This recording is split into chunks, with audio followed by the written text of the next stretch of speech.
ഇത് hello, personal ആണോ live programme ആണോ? ലൈവ് അല്ല, പറഞ്ഞോളൂ. ഫുൾ ടൈം ലൈവിലൊന്നും അല്ലല്ലോ. ഓക്കെ ഓക്കെ ഉം, ഓക്കെ ഓക്കെ അല്ല ഞാൻ ശരി വൈകിട്ട് ഉം, ലൈവ് ആയിരിക്കും. ഉം, അപ്പൊ ഞാൻ ഇന്നിപ്പോ രാവിലെ ഒരു വീഡിയോ കണ്ട ഒരാളെ. ഉം, പക്ഷെ അയാള് പറഞ്ഞത് അയാളെ ഇതാണ് പറഞ്ഞത്, അയാള് ദീനിന്ന് പോയി എന്നാണ് പറഞ്ഞത്. പക്ഷെ ഉം, ദീനുള്ള ഒരാൾ ഞാൻ പഠിച്ച ദീനിൽ വെച്ചിട്ട് ദീനുള്ള ഒരാള് ഉം, ഇത്ര ഉംറ ചെയ്തിട്ട് അയാൾക്ക് ഇത്ര അധികം വിശ്വാസം ഉണ്ട്, അങ്ങനെ വരൂല. കാരണം അയാൾ ഉം, മനസ്സിലാക്കിയ റോങ് ആണ് മനസ്സിലാക്കുന്നത്. ഉം, അയാൾക്ക് എഴുതിച്ച് റോങ് കാരണം അയാൾക്ക് തോന്നുന്നു ആദ്യം സമസ്യയിലായിരിക്കും. ഞാനും ആദ്യം സമസ്യക്കാരനില്ല, വേറെ കാര്യം. ഉം. കേരളത്തിൽ മിക്കവാറും ആൾക്കാരും അധികം പിന്നെ സമസ്യക്കാരനായിരിക്കും. പുള്ളി അങ്ങനെ പറഞ്ഞില്ലല്ലോ. മൂപ്പര് ആള് വിശ്വാസിയായിരുന്ന സമയത്ത് ചെയ്യാനുള്ള ആരാധന ചെയ്യാനുള്ള ആഗ്രഹം കൊണ്ട് ഉമ്ര ചെയ്തു എന്നല്ലേ പറഞ്ഞത്. അല്ലാതെ ഉമ്ര ചെയ്തത് കൊണ്ട് അയാൾ വിശ്വാസിയായി എന്നല്ലല്ലോ. അല്ല, അയാൾ പറഞ്ഞു ഞാൻ അതായത് ഭയങ്കര വിശ്വാസത്തില് ഒരു വിശ്വാസം ഭയങ്കര വിശ്വാസിയായിരുന്നു. അതുകൊണ്ട് എന്ന് അയാൾക്ക് പറയാൻ. ഉമ്ര ചെയ്യാൻ താല്പര്യം കൂടുതലായിരിക്കുമല്ലോ സ്വാഭാവികമായിട്ടും. വിശ്വാസമുള്ള ആൾക്ക് സാഹചര്യം കിട്ടിയ എല്ലാ കൊല്ലവും ഉമ്രക്ക് പോകണമെന്ന് ആഗ്രഹം ഉണ്ടാവില്ലേ. അങ്ങനെ അയാൾ പോയിട്ടുണ്ട് എന്നല്ലേ പറഞ്ഞത്. അത് വിശ്വാസം, അത് പക്ഷെ വെച്ചിട്ടല്ലല്ലോ നമ്മള് അതൊരു ആ, വിശ്വാസം. അത് ഒരു മിനിറ്റ് ഞാൻ പറട്ടെ. നമ്മൾ ഉം, ഇസ്ലാം എന്ന് പറഞ്ഞാൽ പ്രവാചകനെ ഫോളോ ചെയ്യലാണ് ഏറ്റവും നല്ല രീതി എന്നാണ് ഞാൻ മനസ്സിലാക്കുന്നത്, അല്ലേ? ഉം, അങ്ങനെ അല്ലേ? ഇപ്പൊ നിങ്ങള് വിശ്വാസം അള്ളാന്റെ റസൂലിനെ ഫോളോ ചെയ്തിട്ടുണ്ട്. അള്ളാഹ് റസൂൽ ജീവിച്ചത് മക്കയിലാണ്. ഉം, പക്ഷെ അവിടുന്ന് ആകെ ചെയ്തത് ജീവിതത്തിൽ ആകെ ഒരു ഹജ്ജ് ചെയ്തിട്ടുള്ളൂ.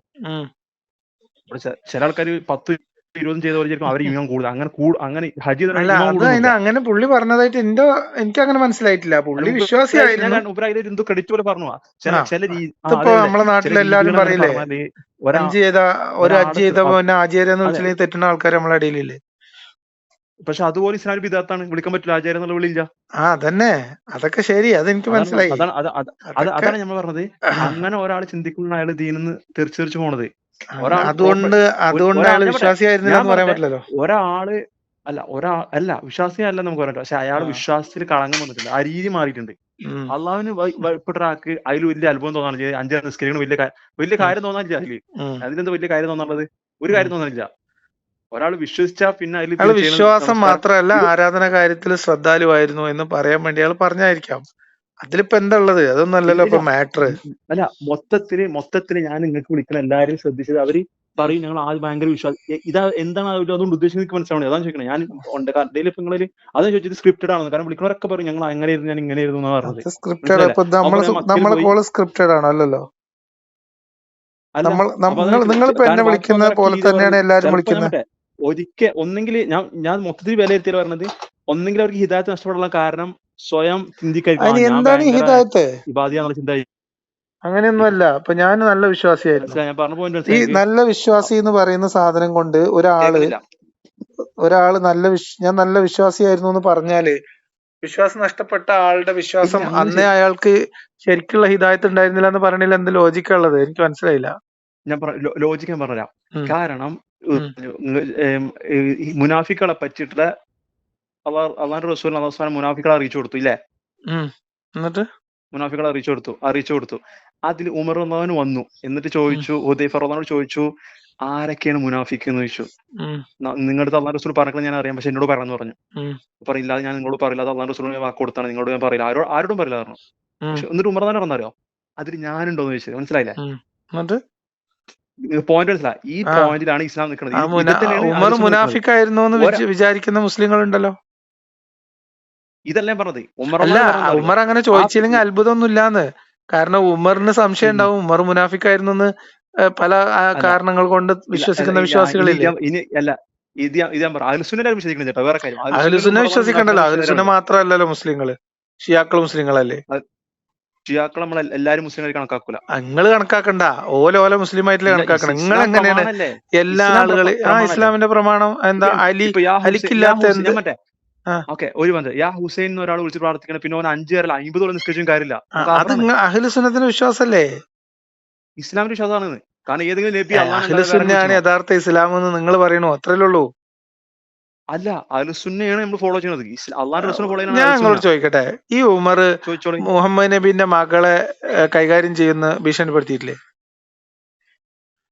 ഞാൻ പറഞ്ഞിട്ടെ, അല്ല, ഉമർ ചെയ്തിട്ടുണ്ടോ? റളിയല്ലാഹു നിങ്ങൾ പറയും. ഒരു ഫാത്തിമ ഞാൻ ബീവിനെ പറഞ്ഞുതരാം, ഞാൻ പറയട്ടെ. എനിക്ക് പറയട്ടെ, ഖലീഫക്ക് ബയ്യത്ത് ചെയ്യാതിരുന്നാല് അപകടപ്പെടുത്തും എന്ന രീതിയിൽ ഭീഷണിപ്പെടുത്തിയിട്ടില്ലേ? പ്രശ്നം ഗുരുതരാണ്. ഖലീഫക്ക് ബൈഅത്ത് ചെയ്തതിന് പ്രശ്നം ഗുരുതരാണ്. അത് അല്ല, ഞാൻ അത് പറയാം. ഇത് പറഞ്ഞിട്ടില്ലേ? ഉമർ ഞാൻ റളിയല്ലാഹു അതൊക്കെ പോട്ടെ, മിനിറ്റ്. നിങ്ങൾ ഇനി ഇത് പറയും. ഞാൻ ഈ പറഞ്ഞു. ആ ഉമർ ആ എന്ന് പറയുന്ന ആ വ്യക്തി അബൂബക്കറിന് ഉം. ബൈഅത്ത് ചെയ്തിട്ടില്ലെങ്കിൽ ഫാത്തിമയെ ഉം. അപായപ്പെടുത്തും എന്ന് ഭീഷണിപ്പെടുത്തിയിട്ടുണ്ടോ?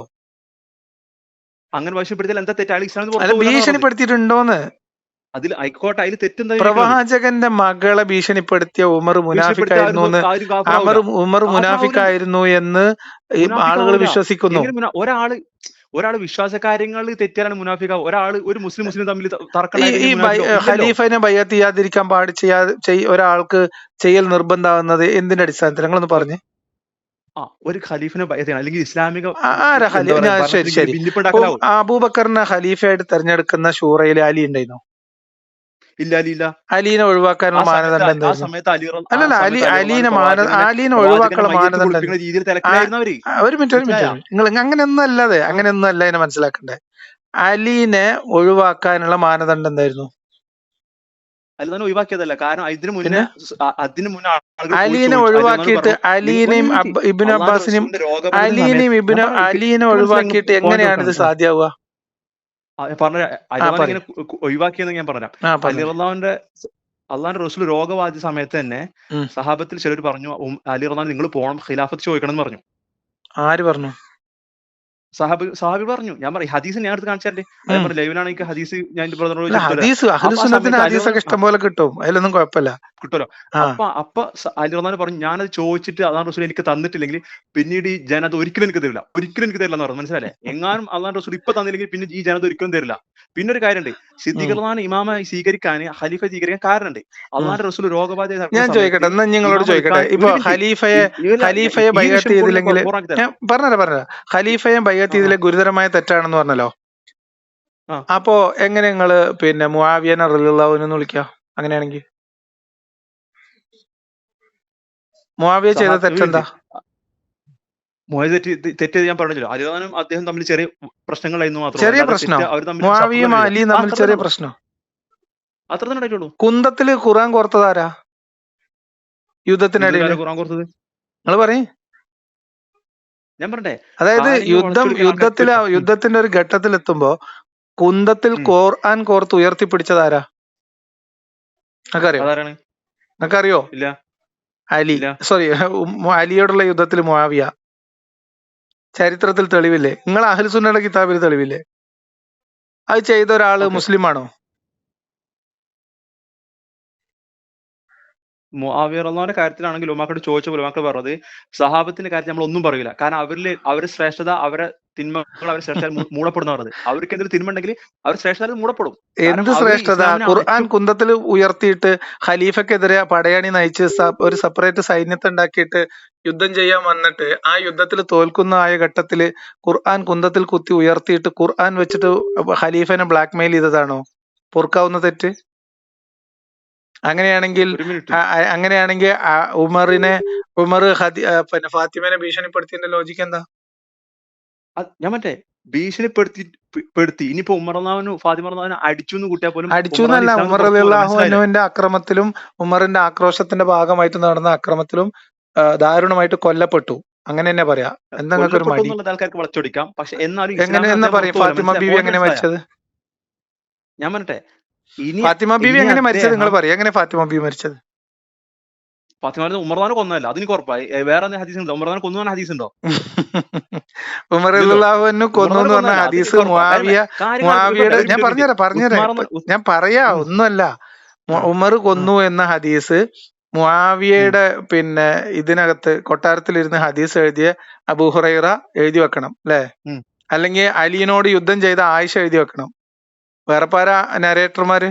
ഒരു മിനിറ്റ് ഇനി ഇവരെ ഇതൊക്കെ ചർച്ച ചെയ്യുന്നുണ്ട്. ഞാൻ ഇതൊക്കെ പറഞ്ഞ എന്താ വെച്ചാൽ നിങ്ങൾ പറഞ്ഞ വിഷയത്തിലേക്ക് അതിലേക്ക് വരാം. അതായത് ഞാൻ ഇത്രയൊക്കെ പറഞ്ഞ എന്താ വെച്ചാല് മുനാഫിക്കുകൾ, അതായത് അല്ല ഇത് പറയട്ടെ അതായത് നിങ്ങൾ പറഞ്ഞ പോയിന്റിലേക്ക് തിരിച്ചു വരാം. അതായത് ഈ ഒരാളുടെ ഈമാന്റെ അളവ് നോക്കുമ്പോ സഹാബികള് എത്രമേൽ സൂക്ഷ്മത പാലിച്ചിരുന്നു, ഞങ്ങൾക്ക് ഈമാൻ പൂർണ്ണമായിട്ടുണ്ടോ ഇല്ലേ എന്ന് സംശയം ഉണ്ടായിരുന്നു ഉമറിന് പോലും എന്നാണ് നിങ്ങൾ പറഞ്ഞത് അല്ലെ? അതിനാണ് നിങ്ങൾ തെളിവ് ചോദിച്ചത്. മുനാഫിക്കളുടെ ലിസ്റ്റ് പിന്നെ പുറത്ത് ഉണ്ട്, അലി മുഹമ്മദ് നബിക്ക് അറിയാം, മുഹമ്മദ് നബി വേറെ സാഹിബിനോട് പറഞ്ഞു എന്ന് പറഞ്ഞപ്പോ ആ സാഹിബിയുടെ അടുത്ത് ഉമർ പോയി ചോദിക്കുന്നത് അതിൽ ഞാൻ ഉണ്ടോന്നാണ്. അപ്പൊ നിങ്ങൾ പറയാൻ ശ്രമിച്ചത്, എന്റെ പോയിന്റ് പറയട്ടെ, എന്റെ പോയിന്റ് ഒന്ന് കംപ്ലീറ്റ് ചെയ്യട്ടെ. നിങ്ങൾ പറയാൻ ശ്രമിച്ചത് അത്രയും പിന്നെ ശ്രദ്ധാലുക്കളായിരുന്നു ഈമാന്റെ കാര്യത്തിൽ ഖലീഫമാര് പോലും എന്ന് വാദിക്കാനാണ് നിങ്ങൾ, എന്ന് സ്ഥാപിക്കാനാണ് നിങ്ങൾ പറഞ്ഞത്. പക്ഷെ ഞാൻ അവിടെ നിങ്ങളോട് ഇത് തിരിച്ചു പറയാൻ കാരണം എന്താ വെച്ചാല്, ഉമർ ഒരു പിന്നെ മുനാഫിഖ് ആയിരുന്നു എന്ന് ഉമറിന് തന്നെ ചിലപ്പോൾ സംശയം ഉണ്ടായിരിക്കാം. കാരണം ഉമറിന്റെ മുഹമ്മദിന്റെ മരണത്തോടനുബന്ധിച്ചും അതിനുശേഷം നടന്ന പ്രവർത്തനങ്ങൾ കാണുമ്പോൾ ഉമർ അള്ളാഹുവിലുള്ള വിശ്വാസം കൊണ്ടല്ല മറ്റു ചില താല്പര്യം കൊണ്ടാണ് ദീനിൽ നിന്നതെന്ന് നമുക്ക് മനസ്സിലാവും. അപ്പോ അതുകൊണ്ട് ഉമറിന് ചിലപ്പോൾ പേടി തോന്നി ചോദിച്ചതായിരിക്കാം. ഞാൻ പറഞ്ഞത് ഇതൊക്കെ വിടൂ. വ്യക്തികളുടെ ഈമാൻ എന്ന് പറയുന്നത് ആ വ്യക്തികൾ മാത്രമായിട്ട്, മീൻസ് ഒരാളുടെ വിശ്വാസം അതിന്റെ ആഴം എത്രയാണ്, അത് ആത്മാർത്ഥം എത്രയാണ്, അത് ആ വ്യക്തിക്ക് മാത്രമല്ലേ അറിയുള്ളൂ, അയാൾ എത്ര ആത്മാർത്ഥമായിട്ട് അതിൽ നിൽക്കുന്നുണ്ടോ ഇല്ല എന്നുള്ളത്. അപ്പൊ അതിനെ സംബന്ധിച്ച് ഒരാൾ പറയുന്ന കാര്യങ്ങള് അല്ല, അതിനെ സംബന്ധിച്ച് ഒരാൾ പറയുന്ന കാര്യങ്ങള് അല്ലല്ലോ ഇസ്ലാമുമായി ബന്ധപ്പെട്ട ഒരു നിലപാടിൽ അല്ലെങ്കിൽ ഒരു വിഷയത്തിലുള്ള തർക്കത്തിലെ മെറിട്ട്. അല്ല, ഞാൻ പറഞ്ഞത് മൊത്തത്തിൽ നിങ്ങൾക്ക് വിടുന്ന ആൾക്കാരൊക്കെ പറയാം ഞാൻ അങ്ങനത്തെ ആളായിരുന്നു, ഞാൻ നിങ്ങളോട് പറയാം പ്രൂവ് ചെയ്യും. അതായത് ഞാൻ ഭയങ്കര വിശ്വാസിയായിരുന്നു പറഞ്ഞാല് സ്വർഗത്തിൽ കടക്കണമെന്ന അതിയായ ആഗ്രഹവും നരകത്തെ കുറിച്ചുള്ള ശരിയായ പേടിയും ആ കാരണം കൊണ്ട് ഞാൻ പറയട്ടെ, ആ കാരണം കൊണ്ട് ഇബാദത്തുകൾ നഷ്ടപ്പെട്ടു പോകുന്നതിലുള്ള ബേജാറും നഷ്ടപ്പെട്ട നിസ്കാരങ്ങളെ കുറിച്ചുള്ള ആദിയും ഖളാ ചെയ്യാനുള്ള ത്വരയും ഇങ്ങനെ തുടങ്ങി നമ്മളെ നിസ്കാരത്തിന്റെ ഓരോ വക്കത്തിന്റെയും മസ്അല, ഓരോ റക്അത്തിന്റെയും മസ്അലിനെ കുറിച്ചുള്ള അറിവ് തേടാനുള്ള ശ്രമവും ഇതൊക്കെ നടക്കുന്നതിന്റെ ഇടയിൽ ഇസ്ലാമിന്റെ പേര് പറഞ്ഞിട്ട് ഉമ്മത്തിന്റെ അതേ ആളുകള് സുന്നി മുജാഹിദ് ജമാഅത്തൊക്കെ തമ്മിൽ തല്ലുന്നത് കണ്ടിട്ടുള്ള വേദനയും ഇതൊക്കെ അനുഭവിച്ച് ഇസ്ലാമികമായി ജീവിക്കാൻ ആഗ്രഹിച്ച് ഇബാദത്തുകളിലൊക്കെ ചില വീഴ്ചകളും പ്രശ്നങ്ങളൊക്കെ ഉണ്ടാവാം, സ്വാഭാവികം. അങ്ങനത്തെ ഒരു വിശ്വാസിയായിരുന്നു ഞാൻ. ആ വിശ്വാസിയായിരുന്ന ഞാൻ ഇസ്ലാമിൽ കൂടുതൽ ഇവരെയും മൂല്യന്മാരെ പിന്നാലെ കൂടിയാൽ ചിലപ്പോൾ ഉള്ള ഈമാൻ കൂടി പോകും എന്നായതുകൊണ്ടാണ് ഇതിനെ കുറച്ചുകൂടി ആഴത്തിൽ മനസ്സിലാക്കാൻ വേണ്ടി സ്വതന്ത്രമായിട്ടുള്ള പഠനം തുടങ്ങുന്നത്. അപ്പോഴാണ് മൂല്യന്മാർ വയലു പറഞ്ഞതിന് അപ്പുറത്തേക്കുള്ള ഈ ഈമാനും അക്കീദക്കൊക്കെ അപ്പുറത്തേക്കുള്ള ഫിഖ്ഹും അതിന്റെ പൊളിറ്റിക്സും കാര്യങ്ങളൊക്കെ നമ്മളെ മുന്നിൽ വെളിവായി വന്നത്. അങ്ങനെയാണ് ഇതൊരു പൊളിറ്റിക്കൽ കൾട്ടാണെന്ന് മനസ്സിലായത്. സമസ്ത ഇസ്ലാമിന്റെ അക്കീദ പഠിപ്പിക്കാതെ ആദ്യം ഫിഖ് പഠിപ്പിച്ചു. എന്താ കാര്യം? അക്കീദ പഠിച്ചിട്ട് ഫിഖ് പഠിച്ചാൽ എന്താ വ്യത്യാസമുണ്ട്? ഒരാളെ ഫിഖ് ന്യൂനതകൾ എപ്പോഴും അത് മാറ്റപ്പെടും. കാരണം ലാസ്റ്റ് അല്ലാഹു സുബ്ഹാനഹു വ തആല എടുക്കുന്ന ഹിസാബ് എന്ന് പറഞ്ഞാൽ അഖീദന്റെ ഹിസാബാണ് എടുക്കുക. ഏറ്റവും മൈൻ അഖീദ ഒരാൾ ശരിയായി കഴിഞ്ഞാൽ ബാക്കി ഓട്ടോമാറ്റിക്കലി ശരിയാവും. അല്ലാത്ത ആൾക്കാരാണോ ഫിഖ് പറഞ്ഞത്? ഹുക്കുമ് പറഞ്ഞത് പണ്ഡിതന്മാരാണോ? സമസ്തയാണോ? അല്ലല്ലോ. ഇസ്ലാമിന്റെ ഹുക്കുമ് പറഞ്ഞത് നബി അള്ളയല്ലേ? ഇസ്ലാമിലെ പിന്നെ ഭൗതിക ജീവിതവുമായി ബന്ധപ്പെട്ട കാര്യങ്ങളിലുള്ള ഹുക്കുമുകളല്ലേ ഈ ഫിഖ് എന്ന് പറഞ്ഞ സാധനം. നിങ്ങൾ കേൾക്കുന്നുണ്ടോ? ഹലോ, നിങ്ങൾ പറയണത് എനിക്ക് കേൾക്കുന്നു. നിങ്ങൾ നിർത്തിയോ?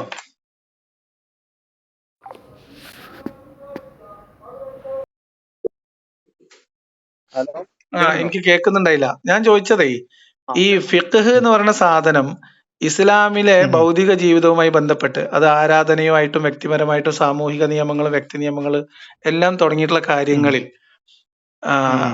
അതുമായിട്ട് ബന്ധപ്പെട്ട പ്രതിപാദിക്കുന്ന നിയമങ്ങളല്ലേ ഫിഖ്? ആ ഹുക്കുമുകളുടെ ഒരു സമാഹാരം ആണല്ലോ ഫിഖ്. ഈ ഹുക്കും ഉണ്ടാക്കിയത്, ഒരു മിനിറ്റ്, ഈ ഹുക്കും നിർവചിച്ചതും നിർണയിച്ചതും അള്ളാഹും റസൂലും കൂടിയിട്ടല്ലേ? അള്ളാഹ് റസൂലും കൂടി അല്ല, അള്ളാഹു തീരുമാനിക്കും. അള്ളാഹ് തീരുമാനിച്ചു, റസൂല് പ്രഖ്യാപിച്ചു. അപ്പൊ അള്ളാഹ് റസൂലും കൂടിയാണുള്ളത് അല്ലേ? അതിൽ സമസ്തന്റെ മൂല്യന്മാരെ കുറ്റം പറയാൻ എന്തിനാ? ഫിഖിലുള്ള ന്യൂനതക്ക് നിങ്ങള് സമസ്തനെ എങ്ങനെ കുറ്റം പറയാ? സംസ്ഥാന കുറ്റം പറയില്ല. നിങ്ങൾക്ക് ആകെ കുറ്റം പറയാവുന്നത്, ഞാൻ പറയാം, നിങ്ങൾക്ക് സമസ്തനെ കുറ്റം പറയാൻ പറ്റുന്നത് ആകെ അക്കീദന്റെ കാര്യത്തിലല്ലേ ഉള്ളൂ. അല്ല, അക്കീദന്റെ കാര്യത്തിൽ മാത്രമല്ല. പിന്നെ എന്തിനാ പറയാ നിങ്ങള് സമസ്തനെ കുറ്റം പറയുന്ന ഒരു ഫിഖ് മസാല പറയും കേക്കട്ടെ. താടിന്റെ കാര്യം സമസ്തക്കാർ എത്ര കാലം താടി വളർത്തിയിരുന്നു? കേവലം സുന്നത്താന്ന് പറഞ്ഞിട്ട് പഠിപ്പിച്ചു തരാണ് സമസ്തക്കാരാണ്. അല്ല, കേവലം സുന്നത്തല്ല. അത് മക്കളെ അഭിപ്രായ വ്യത്യാസം. അല്ലെങ്കിൽ വാജിബാണോ മോക്കതെന്നല്ലേ സംശയമുള്ളൂ. വാജിബാണോ മോക്കതായ സുന്നത്താണെന്ന് മാത്രമേ സംശയം വന്നിട്ടുള്ളൂ. മോക്കതായ സുന്നത്ത് എന്ന് പറഞ്ഞാൽ അത്ര ശ്രേഷ്ഠമായ സുന്നത്ത്, കേവലം സുന്നത്തല്ല. താടി വളർത്തണം എന്നാണ്. കാരണം സഹാബിമാരുടെ ഒരാൾ പോലും താടി പഠിച്ചിട്ടില്ല. സമസ്തക്കാർ വെള്ളിയാഴ്ച പോവാ, താടി പഠിച്ചിട്ടാണ് പള്ളിയിൽ പോവാ. മനസ്സിലായ? താടി പഠിച്ചവന്റെ മുഖത്ത് റസൂൽ നോക്കുമായിരുന്നില്ല, മുഖം തിരിക്കുമായിരുന്നാണ്. ഇപ്പൊ ഈ കാലത്ത് നോക്കട്ടെ, ഈ കാലത്ത് ഒരുത്തൻ അള്ളാഹു റസൂൽ മുന്നിൽ പോകും, അള്ളാഹു റസൂൽ മുഖം തിരിക്കണേ അവൻ താടി പഠിക്കോ താടി പാടത്തോ? എനിക്ക് മനസ്സിലായില്ല നിങ്ങൾ പറഞ്ഞത്. ഒരു ഫിഖ്ഹി മസാല പറയും മനുഷ്യ, ഒരു വ്യക്തിയുടെ താടി രോമവും തലയിൽ കെട്ടുന്നത് വാലും അല്ലല്ലോ. ഫിഖ്ഹി മസാല നിങ്ങൾ മനുഷ്യന്മാരുടെ ജീവിതമായിട്ട് ബന്ധപ്പെട്ട ഒരു കാര്യം പറയും. താടി മനുഷ്യന്മാരുടെ ജീവിതപ്പെട്ടല്ലേ? എന്താണ് ഇപ്പൊ ഇത്ര അത്ഭുതം? താടി വെട്ടി ഒതുക്കാൻ പറ്റുമോ? വെട്ടി ഒതുക്കാം. അള്ളാഹു റസൂലിന്റെ സുന്നത്തിനോട് ചോദിച്ചാണെങ്കിൽ അഭിപ്രായ വ്യത്യാസങ്ങളുണ്ട്. ഈ പിന്നെ താടി വളർത്തൽ നിർബന്ധമാണ് എന്ന് പറഞ്ഞ പിന്നെ ഇപ്പൊ നമ്മളിവിടെ ഷാഫി മദ്ഹബാണ് ഇവര് പിന്തുടരുന്നത്, സ്കൂൾ ഓഫ് തോട്ട്സ് അല്ലെ? ഈ ഷാഫി മദ്ഹബിന്റെ ഫിഖ് അനുസരിച്ച് താടി വളർത്തൽ സുന്നത്തേ ഉള്ളൂ എന്നാണ് ഞാൻ മനസ്സിലാക്കിയിട്ടുള്ളത്. അല്ല, അവര് പറഞ്ഞത് മാത്രമാണ് ഷാഫി മദ്ഹബ് അവര് ഫോളോ ചെയ്യണില്ല. ഫോളോ ചെയ്യണമെങ്കിൽ ഇത്രയും കാര്യം ഖബർ എങ്ങനെ പൊന്താ? ഖബർ പൊന്തിക്കാൻ ഷാഫി ഇമാമിൽ പറഞ്ഞു. അതാ ഞാൻ പറഞ്ഞ ഇതൊക്കെ നിങ്ങൾ പറയണത് അഖീദയുമായി ബന്ധപ്പെട്ടതാണ്, ഇതൊന്നും ഫിഖ് അല്ല. ഫിഖ് എങ്ങനെയാവും ഇതൊക്കെ? ഇത് നിങ്ങൾ തൗഹീദ് ഷിർക്ക്, തൗഹീദിന്റെ പ്യൂരിഫിക്കേഷൻ എന്ന് തുടങ്ങിയിട്ടുള്ള തർക്കല്ലേ? ഇപ്പൊ ഉദാഹരണത്തിന് നിങ്ങൾ തമ്മിൽ തർക്കത്തിലുള്ള വിഷയം, നിങ്ങൾ തമ്മിൽ തർക്കത്തിലുള്ള ഒരു പിന്നെ കർമ്മശാസ്ത്ര വിധിയാണ് ഈ പിന്നെ തറാവീഹിന്റെ റക്കാത്തിന്റെ എണ്ണം. അതെ അല്ലെ? എണ്ണത്തിനും ഞങ്ങൾ തർക്കത്തിലില്ല. പിന്നെ അഹ്ലുസുന്നയുടെ കാര്യമാണ്. അഹ്ലുസുന്നയുടെ കാര്യത്തിൽ റക്കാത്തിന് എണ്ണം പരിധി നിശ്ചയിച്ചിട്ടില്ല. പക്ഷെ അള്ളാഹു റസൂൽ എടുത്തത് 11. അത് നമ്മൾ ഫോളോ ചെയ്താൽ അതാണ് ഏറ്റവും നല്ലത്. ഏറ്റവും നല്ലത് അതാണ്. ആ 11 ഞാൻ പറയാം നിങ്ങൾക്ക് ഞാൻ പറഞ്ഞുതരാം. പിന്നെ ഹുത്തുബയുടെ കേസ്, ഹുത്തുബയുടെ കേസില് അത് മലയാളത്തിലാവണോ അറബിയിലാവണോ? ഇതിലിപ്പോ ഒരു തർക്കം. ഹുത്തുബ അറബിയിൽ ഓതിയാല് ജുമാ ശരിയാവൂലേ? പിന്നെ മനസ്സിലാവുകയാണെങ്കിൽ അറബിയിൽ അറബിയിൽ ഓതിയാല് ജുമാ ശരിയാവൂല്ലേ? അറബിയിൽ ഓതല ഏറ്റവും ഹൈർ. കഴിഞ്ഞു. അപ്പൊ പിന്നെ നിങ്ങളെ തർക്കത്തിന്റെ കഥ കഴിഞ്ഞു. പിന്നെ എന്താ നിങ്ങൾ തമ്മിൽ വ്യത്യാസം? കൈകെട്ടല് അല്ലെ?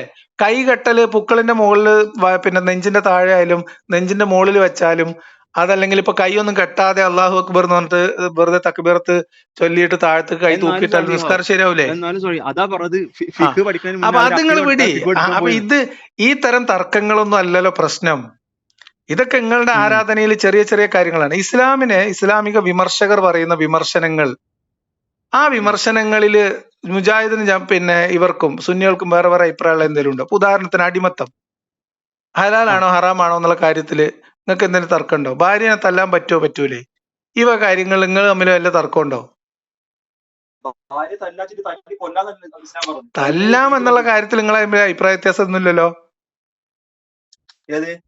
ഭാര്യനെ തല്ലാം എന്നുള്ള കാര്യത്തില് ആവശ്യമെങ്കിൽ ഭാര്യയെ അടിക്കാൻ ഭർത്താവിന് അവകാശമുണ്ട് എന്ന കാര്യത്തില് നിങ്ങൾ തമ്മിൽ അഭിപ്രായ വ്യത്യാസം ഉണ്ടോ? അത് മാത്രം കേട്ടാ പോരാ, എങ്ങനെ അടിക്കാന്ന് എങ്ങനെ അടിക്കണമെന്നല്ല, അടിക്കാൻ അവകാശം ഉണ്ടോന്നാണ്. എങ്ങനെ അടിക്കണമെന്ന് രണ്ടാമത്തെ കാര്യല്ലേ? ഞാൻ എന്റെ പാനൊന്ന് കൊടുത്തു പറഞ്ഞാൽ ഇങ്ങനെ വ്യത്യാസമുണ്ട്. ചിലപ്പോ ഉമ്മപ്പാനെന്ന് അടിച്ചാൽ നമ്മള് കോടതി പറഞ്ഞ പോലല്ല അതിന് രീതി. എങ്ങനെ ഉമ്മപ്പാനെ അടിച്ചാൽ വിവരം തിരിയും. ഉമ്മ അടിക്കണ കഥ പറഞ്ഞ മതി. ഇസ്ലാമിലെ കാര്യം പറഞ്ഞോ. അപ്പൊ ഞാൻ പറഞ്ഞു വന്നെന്താ വെച്ചാല്, ഇങ്ങനെ നമ്മൾ കോറായിട്ടുള്ള വിഷയങ്ങളിലേക്ക് വരും. അതായത് ഞാൻ ഇസ്ലാമിൽ നിന്ന സമയത്ത് ഇപ്പൊ ഞാൻ വിശ്വാസിയായിരുന്നു എന്ന് ഞാൻ ക്ലെയിം ചെയ്യുന്നത് എന്റെ ബോധ്യത്തിലാണ്. പിന്നീട് ഞാൻ ഇസ്ലാം ഉപേക്ഷിക്കുന്നത് ഈ തറാവീഹിന്റെ കാര്യത്തിലും ഇതില് തമ്മിലുള്ള തർക്കത്തിലൊന്നുമല്ല. ഇതിലെന്തിനാണ് ഇവരിങ്ങനെ തർക്കിക്കുന്നതെന്ന് ആലോചിച്ചിട്ട് ഈ മതം ഒന്ന് ശരിക്കും നമ്മൾ സ്വന്തം നിലക്ക് പഠിക്കാൻ ഇറങ്ങി ചെന്നപ്പോഴാണ് ഇതിൽ അടിമത്തൊക്കെ ഹലാലാണെന്ന് നമ്മൾ കാണുന്നത്. ഒരു കുഴപ്പമില്ല. അടിമത്തത്തിന് എന്താ കുഴപ്പമെന്ന്? നിങ്ങളെ തലച്ചോറൊക്കെ എന്താ വല്ല എലിയും തിന്നോ? അടിമത്തം തന്നെയാണ് പ്രശ്നം. അടിമത്തത്തിൽ എന്താ പ്രശ്നം? എന്താ നിങ്ങൾ ചോദിക്കണേ? ഞാൻ ചോദിക്കട്ടെ, പാഷാണത്തിൽ എന്താ വിഷം എന്ന് ചോദിക്കണ പോലത്തെ ഒരു ചോദ്യം ഇപ്പൊ അത്. ഇപ്പൊ ഒരു നാട്ടിൽ യുദ്ധം നടന്നു, അവിടുത്തെ ആളുകൾ എന്ത് ചെയ്യാ? എന്ത് യുദ്ധം? നിങ്ങൾ എന്തിനാ ഈ അടിമത്തം എന്ന് പറയുമ്പോ യുദ്ധം എന്ന് പറയണേ? ഞാൻ പറ്റേ ഈ അടിമത്ത് ഇസ്ലാം കൊടുന്നല്ലോ. എന്നൊന്നും ഞാൻ പറഞ്ഞില്ലല്ലോ. ഇപ്പൊ കള്ളുകൂടി ഇസ്ലാം കൊടുന്നതായിരുന്നു. കള്ളുകൂടി ഇസ്ലാമിന് മുന്നേ ഉണ്ട്. അത് ഇസ്ലാം ആറാമാക്കിയില്ലേ? ദത്ത് സമ്പ്രദായം ഇസ്ലാം കൊടുന്നൊന്നല്ലല്ലോ, അതിന് മുമ്പുള്ളതല്ലേ? അതെ. അത് നിരോധിച്ചില്ലേ? അതെ. അതും അപ്പൊ പിന്നെ കൊണ്ടെന്നോ ഇല്ലേ, ആര് കൊണ്ടെന്നു എന്നുള്ളതല്ലോ ഒരു കാര്യം തെറ്റാണോ ശരിയാണോ എന്ന് തീരുമാനിക്കുന്നത്. അടിമത്തം എന്താ നിരോധിക്കാത്ത നിങ്ങൾ പറയുന്ന കേക്കട്ടെ. അടിമത്തത്തിൽ എന്താ നിരോധിച്ചോ? അടിമത്തം നിരോധിച്ചോന്ന് ചോദ്യം. പിന്നെ കള്ളുടിയിൽ നിങ്ങൾ പിന്നെ ബക്കാടി നിരോധിച്ചോ റമ്മ് നിരോധിച്ചോ എന്നല്ലല്ലോ ചോദ്യം.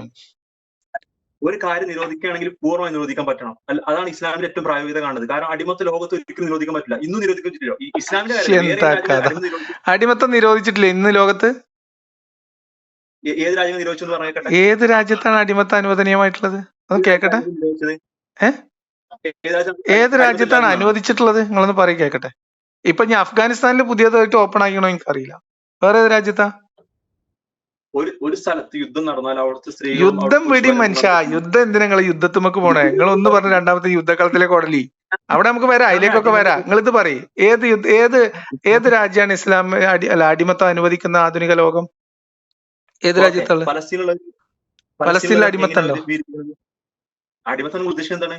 അടിമത്തം എന്ന് പറഞ്ഞാൽ നിങ്ങൾക്ക് ഇതുവരെ മനസ്സിലായിട്ടില്ല. അടിമ എന്ന് പറഞ്ഞാല് ആ മനുഷ്യന്മാരെ ചന്തയിൽ കൊണ്ടുപോയി വിൽക്കുക വാങ്ങുക ചെയ്യണ കലാപരിപാടി.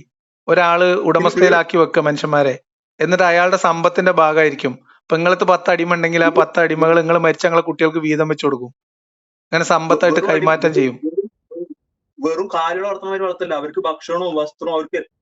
അതിപ്പോ നമ്മള് കാലികളെ വളർത്തുമ്പോൾ ഓൽക്കും കൊടുക്കണ്ടല്ലോ ഭക്ഷണവും കൂടും കുടുക്കൊക്കെ. പറഞ്ഞു അവർ ഭക്ഷണം ഉണ്ടാക്കിയാൽ ഒന്നുകിൽ നിങ്ങളെ എടുത്തിരുത്തി കഴിപ്പിക്കണം, അല്ലെങ്കിൽ അവർക്ക്. എന്റെ പൊന്നോ, എനിക്ക് വയ്യ. അപ്പൊ അടിമത്തം ഉണ്ട്. നിങ്ങൾക്ക് കുഴപ്പമില്ല. നിങ്ങൾക്ക് അത് കുഴപ്പമില്ലാത്തത് ഇസ്ലാമിൽ അത് ഹലാലായതുകൊണ്ടാണ്. എന്താ അടിമത്തം? ഞാൻ വേട്ടെ, ഒരാള് ഇസ്ലാമിന്റെ അടിമ എന്ന് പറഞ്ഞാൽ ഓൻ സ്വതന്ത്രനെ പോലെ തന്നെയാണ്. ഓനക്ക് എങ്ങനെ സ്വതന്ത്രനെ പോലെ ഒരു അടിമേ? എന്താ? കാരണം ഒരിക്കലും ഒരു മുതലാളി അടിമനെ തല്ലൂല ഇസ്ലാമില്. ആരാ പറഞ്ഞേ തല്ലൂല? കാരണം ഒരു തല്ലിയാൽ എന്താ ചെയ്യാൻ പറ്റുക? കൊന്നാൽ എന്താ ചെയ്യാൻ പറ്റുക? ഒരു അടിമനെ കൊന്നാൽ എന്ത് ചെയ്യാൻ പറ്റുക? കൊല്ലപ്പെടും. ഖുർആനിൽ ആയത്തുണ്ടല്ലോ. കൊന്നാല് തിരിച്ചു കൊല്ലും. ആര് കൊന്നാല് യജമാനൻ കൊന്നാൽ തന്നെ കൊല്ലാൻ പറ്റില്ല. എങ്ങനെ കൊല്ലുക? കൊന്നാല് അബദ്ധത്തിൽ കൊന്നാലും ഹുക്കും തന്നെയാണ്. എന്താ ഹുക്കുമ്? കൊന്നവർ കൊല്ലപ്പെടും. കൊന്നവൻ കൊല്ലപ്പെടുന്നു ഇസ്ലാമിൽ ഹുക്കുമോ? നിങ്ങളെ ഖുർആൻ വചനം ഒന്ന് പറഞ്ഞ കേക്കട്ടെ. എന്തൊക്കെ നിങ്ങൾ പറയണേ? കണ്ണിന് കണ്ണ് പല്ലിന് കണ്ണ് പറഞ്ഞിട്ടുണ്ട്. അടിമക്ക് പകരം അടിമ തന്നെ. കൊലക്ക് കൊല. ശരി, അടിമക്ക് പകരം അടിമ എന്ന് വേറെ സ്ഥലത്തുണ്ട്. അപ്പൊ അത് നമ്മൾ എന്താക്കും?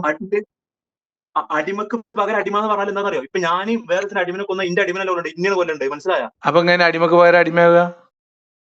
അടിമക്ക് പകരം അടിമ എന്ന് ഉദ്ദേശിച്ചത്, ഞാനിപ്പോ നിങ്ങൾക്ക് ഒരു അടിമ ഉണ്ട്, ഞാൻ നിങ്ങളെ അടിമ. എനിക്കൊരു അടിമ ഉണ്ട്. നിങ്ങൾ എന്റെ അടിമനെ കൊന്നാല് അതിന് പകരം കിസാസ്, അള്ളാഹ് പറഞ്ഞ കിസാസ് അനുസരിച്ച് അടിമക്ക് പകരം അടിമയാണ്. നിങ്ങൾ അടിമയല്ലല്ലോ അതിന്. അടിമക്ക് പകരം അടിമ എന്ന് പറഞ്ഞു കഴിഞ്ഞാല് അടിമയെ തിരിച്ചു തിരിച്ചിടണം. അല്ല, നിങ്ങൾ അടിമയല്ലല്ലോ, നിങ്ങൾ സ്വതന്ത്രനാണല്ലോ. നിങ്ങളിന്റെ അടിമനെ കൊന്ന ഞാൻ എന്താക്കും ഈ ഖുർആൻ വചനം വെച്ചിട്ട്? എന്റെ അടിമ നിങ്ങളുടെ അടിമനെ കൊന്ന് പോട്ടെ, അത് പോട്ടെ. എന്റെ അടിമ അല്ല, നിങ്ങളിപ്പോ എന്റെ അടിമനെ കൊന്ന എന്താക്കും? എന്നെ തന്നെ കൊല്ലേണ്ടത്. അതെങ്ങനെ? അടിമക്ക് പകരം അടിമേനെ കൊല്ലണമെന്നാ പറഞ്ഞത്. പിന്നെ ആരെ കൊല്ല? കുത്തിബ അലൈക്കും ഖിസാസ് പറഞ്ഞിട്ട് പറയണത് എന്താ? അൽ അബ്ദു ബില്ലാബിദാണ്. അൽ അബ്ദു ബില്ലാബിദാണ്. അപ്പൊ ആ വചനം റദ്ദ് ചെയ്തോ? ഒരു മിനിറ്റ് അടിമനെ അടിക്കുന്ന പറഞ്ഞത് അറിയോ? നീ അള്ളാനെ സൂക്ഷിക്കണം. പിന്നീട് പറഞ്ഞു തരാം. അത് മനസ്സിലാക്കാനാ പറഞ്ഞത്. അടിമ സ്ത്രീനെ തല്ലിയിട്ട് അവരുമായിട്ട് ലൈംഗിക ബന്ധത്തിൽ ഏർപ്പെടുന്ന പോലെ നിങ്ങൾ ഭാര്യമാരെ തല്ലിയിട്ട് അവരെ കിടപ്പറയിലേക്ക് വിളിക്കരുതെന്ന് ഹദീസില്ലേ? അല്ല, അടിമ സ്ത്രീകളെ തല്ലുന്ന പോലെ തല്ലിയിട്ട് അടിമ സ്ത്രീനെ തല്ലുന്ന പോലെ തല്ലിയിട്ട് വിളിക്കണ പോലെ ഭാര്യനെ തല്ലിയിട്ട് അങ്ങനെ പിന്നെ രാത്രിക്ക് വിളിക്കരുതെന്ന് പറഞ്ഞ ഹദീസില്ലേ? ഭാര്യനെ തല്ലിക്കോളാൻ ഖുർആനായത്തുള്ള നിങ്ങള് അടിമനെ തല്ലൂലെന്ന് ഞങ്ങൾ വിശ്വസിക്കണോ? അല്ല, ഭാര്യയെ തല്ലാൻ അനുവാദം കൊടുത്ത ഖുർആൻ അടിമയെ തല്ലാൻ പാടില്ല എന്ന് നിയമമുണ്ടെന്ന് ഞാൻ വിശ്വസിക്കണോ? ഭാര്യയെ തല്ലാൻ, പക്ഷെ അടിമനെ തല്ലാൻ പാടില്ല, അങ്ങനെയാണോ? എങ്ങനെയെന്നുള്ളത് പോട്ടെ. എങ്ങനെയെന്നുള്ളത് രണ്ടാമത്തെ, അതായത് എന്ത് വെച്ച് അടിക്കണം? ഇരുമ്പൊടി വെച്ച് അടിക്കണം, ചൂരിൽ വെക്കണോ, തൂവാല വെക്കണോ, അത് വേറെ. ഞാൻ ചോദിക്കുന്നത് അടിക്കാനുള്ള അനുവാദം, ഭാര്യനെ അടിക്കാം പക്ഷെ അടിമയെ അടിക്കാൻ പാടില്ല, അങ്ങനെയാണോ? അങ്ങനല്ല. ഭാര്യ പോലെ അടിക്കുകയാണെങ്കിൽ ആരെ അടിക്കാം? ഭാര്യ എന്നല്ല. ഭാര്യയെ അടിക്കും പോലെയല്ല ഞാൻ ചോദിക്കുന്നത്. അടിമയെ അടിമ സ്ത്രീ അടിക്കണ പോലെ ഭാര്യനെ അടിക്കരുതെന്ന് ഹദീസ് ഉണ്ട്. അപ്പൊ ഭാര്യനെ അടിക്കാമെന്നുണ്ട്. അപ്പൊ അടിമേനെ അടിക്കാൻ പറ്റില്ല നിങ്ങൾ പറഞ്ഞതിന്റെ ലോജിക്ക് എന്തെങ്കിലും മനസ്സിലായില്ല? ഈ അടിമനെ അടിച്ചാൽ അള്ളാഹു റസൂൽ അത് വിട്ടേക്കാൻ പറഞ്ഞത് മനസ്സിലായില്ലേ? ഓരോ ഹദീസ് കൊടുക്കുക, അതിന്റെ കണ്ടന്റ് നോക്കിയിട്ടല്ല, പിന്നെ അതിന്റെ കാര്യങ്ങളൊന്നും കൂടി നോക്കുമ്പോ എന്താ നോക്കുക? ഭാര്യനെ തല്ലണത് ഹദീസ് അല്ലല്ലോ, ഖുറാനല്ലേ? ആ,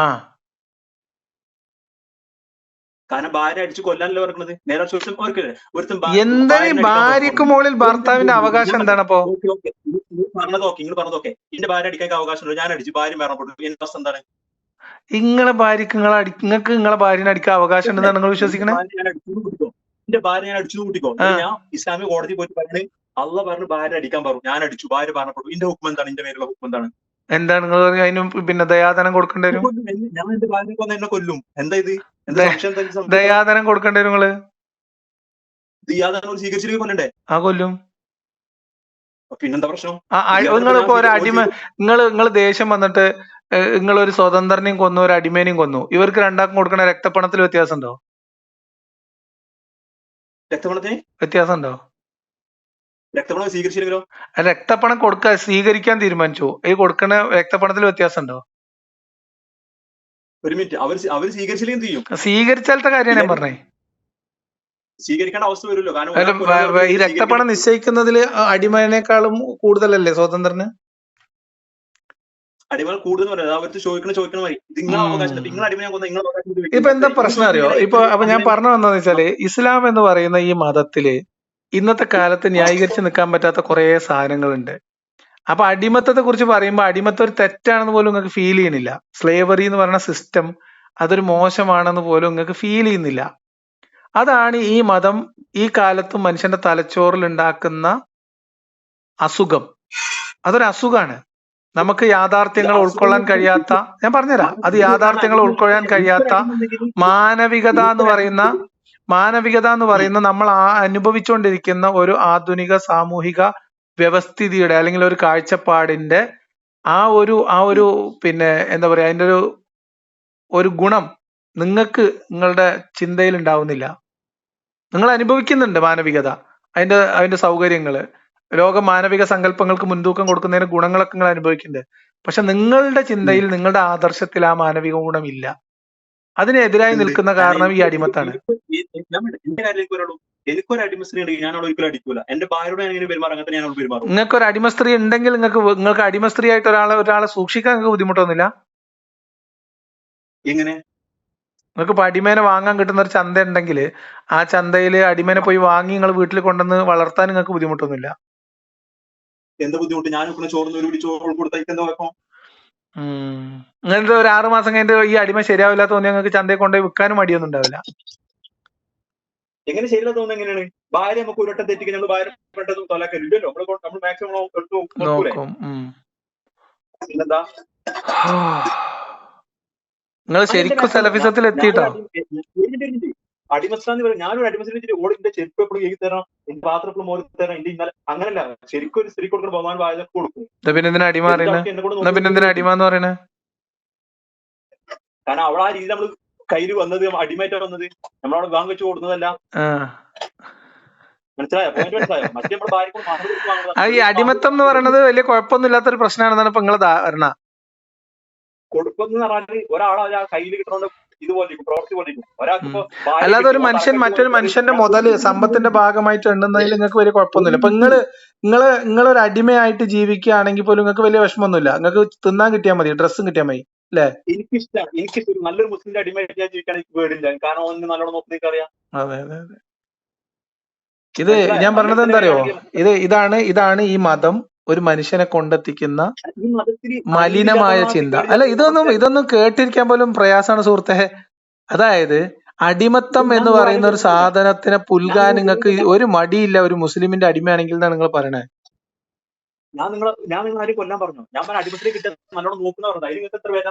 എനിക്കൊരു ബേജാറുമില്ല.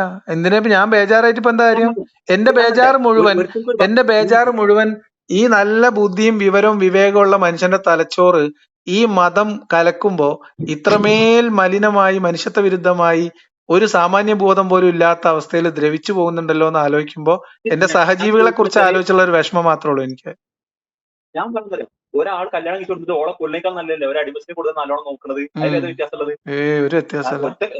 എജാതി ലോജിക്കാണ് ഈ ലോജിക്കൊക്കെ. ഇത് ഈ എന്താ ഇപ്പൊ നിങ്ങളൊക്കെ ലോജിക്ക് അല്ലേ? ഇതെന്താ കുഴപ്പം? ഞാൻ ഒരാളെ കൊല്ലുന്നില്ല, നമ്മൾ ഒരാൾ ഭക്ഷണം കൊടുക്കുന്നത് തെറ്റാണോ? ഒരാളെ നിർത്തുന്നത് തെറ്റാണോ?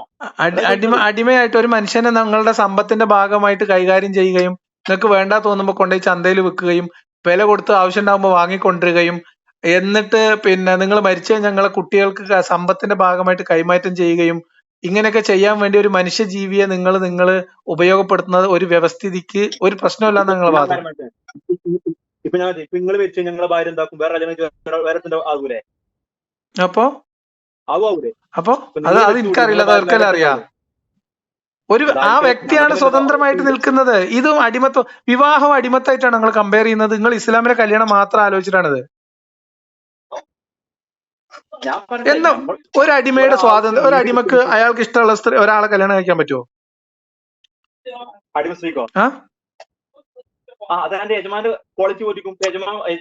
അടിമസ്ത്രീയുടെ സ്വാതന്ത്ര്യമാണ് ഞാൻ ചോദിച്ചത്.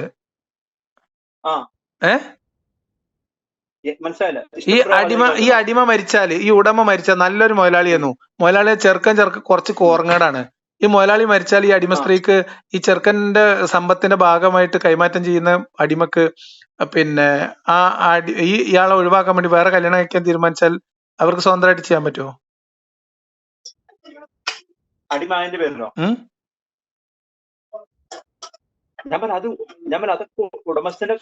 ഉടമസ്ഥന്റെ കാര്യമല്ല ഞാൻ ചോദിച്ചത്, ഇസ്ലാം ദീനിന്റെ നിയമമാണ് ചോദിച്ചത്, ഹുക്കുമാ ചോദിച്ചത്. അടിമന്റെ കാര്യത്തിൽ ഒരാൾ മരിക്കുന്ന മുന്നേ അവന്റെ വസിയത്ത് എഴുതണമെന്നാണ്. ഇപ്പൊ എനിക്ക് അടിമണ്ട്, ഞാൻ മരിക്കുന്ന മുന്നേ ഞാൻ പറയും എന്റെ അടിമനെ സ്വതന്ത്ര കൂട്ടാക്കണം എന്ന് പറഞ്ഞാൽ ഒരാൾക്കുള്ള അടിമത്താക്കാൻ അവകാശമില്ല. നബി അങ്ങനെ ചെയ്തിട്ടുണ്ടല്ലോ. ഞാൻ പറയാണ് ഞാൻ മരിക്കുന്നതിന് മുന്നേ ഞാൻ മരിച്ച അല്ല, മുഹമ്മദ് നബി അങ്ങനെ ചെയ്തിട്ടുണ്ടല്ലോ. മുഹമ്മദ് നബി അങ്ങനെ ചെയ്തിട്ടുണ്ടല്ലോ. അല്ലല്ല, മുഹമ്മദ് നബി അങ്ങനെ ചെയ്തിട്ടുണ്ടല്ലോ. മരണത്തിൽ വസിയത്ത് എഴുതി വെച്ചിട്ട് മരിക്കാൻ നിന്ന അയാളുടെ അടിമേനെ പിടിച്ചോടുന്ന ചന്തയെ കൊണ്ടുപോയി വിട്ടിട്ടുണ്ടല്ലോ. അടിമനെ, അടിമ സ്ത്രീയോ പുരുഷനോ എന്നല്ലല്ലോ. അതാ പറഞ്ഞ. പിന്നെ അതിനിപ്പോ ഏത് അടിമ സ്ത്രീ ചോദിക്കണ്ടല്ലോ.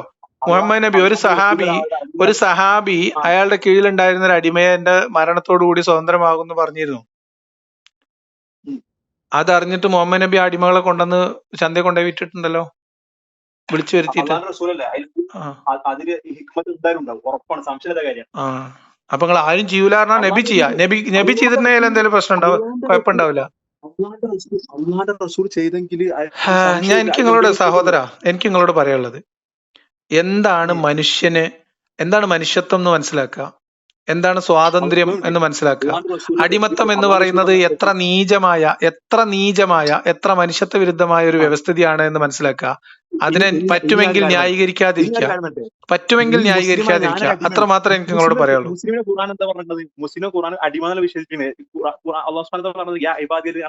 നിങ്ങൾ എന്തായാലും നിങ്ങളെ സ്ഥലം എവിടെയാണ്? നിങ്ങളിപ്പോ നാട്ടിലില്ല അല്ലേ?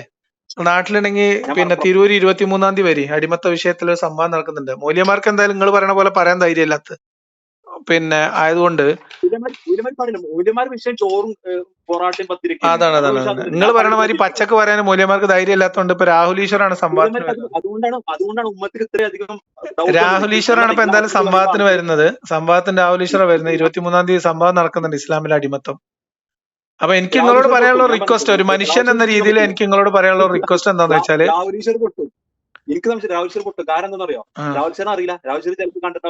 അറിയണ മൗലവിമാരെന്താ തല പുറത്ത് കിടാത്ത? ചിലർക്ക് ഈ പബ്ലിക് പറയാൻ എന്തെങ്കിലും വിഷമം ഉണ്ടാവും. കാരണം അവർക്ക് എങ്ങനെ ന്യായീകരിക്കുന്ന ചിലപ്പോ അയാൾ പെണ്ണു കൂടി അടിമസിനെ പറ്റി എന്താ പറയുന്നത്? നമ്മുടെ നാട്ടിൽ സ്ത്രീകളല്ലേ ഇപ്പൊ അടിമ സ്വഭാവത്തിന് കീഴിലൊക്കെ അവർക്ക് അടിമ സ്ത്രീകൾ ധാരാളം ഉണ്ടായിരുന്നു. നമ്മുടെ നാട്ടിൽ സ്ത്രീകൾക്ക് കല്യാണത്തിന് വേറെ കഴിച്ചാൽ തന്നെ നബിക്കുണ്ടായിരുന്നില്ല അടിമ സ്ത്രീകള്? നബിക്കുണ്ടായിരുന്നല്ലോ. അപ്പൊ എനിക്ക് നിങ്ങളോട് പറയാനുള്ള എന്താ അറിയോ, നമ്മള് ജീവിക്കുന്ന ഒരു കാലഘട്ടം മനുഷ്യന്മാരുടെ ഒരു അവസ്ഥയൊക്കെ വെച്ചിട്ട് ഞാൻ നിങ്ങളോട് പറയണേ, അടിമത്തം എന്ന് പറയുന്നത് നിങ്ങൾ മനസ്സിലാക്കുന്ന പോലത്തെ ഒരു സാധനമല്ല. അത് അങ്ങേയറ്റം മലിനമായ നീചമായ, ഞാൻ പറയട്ടെ എന്റെ ഒരു പോയിന്റ് പറയട്ടെ, വളരെ നീചമായിട്ടുള്ള ഒരു വ്യവസ്ഥിതിയാണ്. പറ്റുമെങ്കിൽ അതിനെ ന്യായീകരിക്കാതിരിക്കുക, അതിനെ കുറിച്ച് മനസ്സിലാക്കാൻ ശ്രമിക്കുക. ഇന്ന് ലോകത്തിൽ ഇത്ര മുസ്ലിം അടിമ സ്ത്രീകളുണ്ട്, നിങ്ങൾക്ക് അറിയോ? എന്തുകൊണ്ടല്ലാത്ത? ഇല്ലാന്ന് പറഞ്ഞാൽ അടിമസ്ഥ നിന്ന് പോയില്ലേ? ആരാ നിർത്തിയത്? ആര് നിർത്തിയെന്നല്ല പറഞ്ഞത്. ഇപ്പൊ യുദ്ധം കാര്യം നടക്കുന്നില്ല, അടിമസ്ത്രീകളോ? യുദ്ധം ഇപ്പോഴും നടക്കണ്ടല്ലോ, യുദ്ധം നടക്കുന്നുണ്ട്, യുദ്ധബന്ദികളുണ്ട്, അടിമത്തം പക്ഷെ ഇല്ല. അതെങ്ങനെ? ഇല്ല, അടിമത്തം ഇസ്ലാമിക ഭരണത്തിന് കീഴിലാണെങ്കിൽ അടിമത്തം ഉണ്ടാവും. അടിമത്തം അതാണ് സംശയമില്ല. എന്തായാലും നിങ്ങളെ തലച്ചോറിന് കാര്യമായ കേടുപാട് ഈ വഹാബിയത്ത് വരുത്തിയിട്ടുണ്ട്. ഈ വഹാബി തൗഹീദ് നിങ്ങളെ തലച്ചോറ് കാര്യമായ രീതിയിൽ ദ്രവിപ്പിച്ച് കളഞ്ഞിട്ടുണ്ട്. നിങ്ങൾക്ക് സാമാന്യ ബോധം തിരിച്ചു കിട്ടട്ടെ, മനുഷ്യത്വം ഉണ്ടാവട്ടെ, നിങ്ങൾക്ക് ചിന്തകൾ ഉണരട്ടെ എന്ന് മാത്രം ആശംസിക്കുന്നു.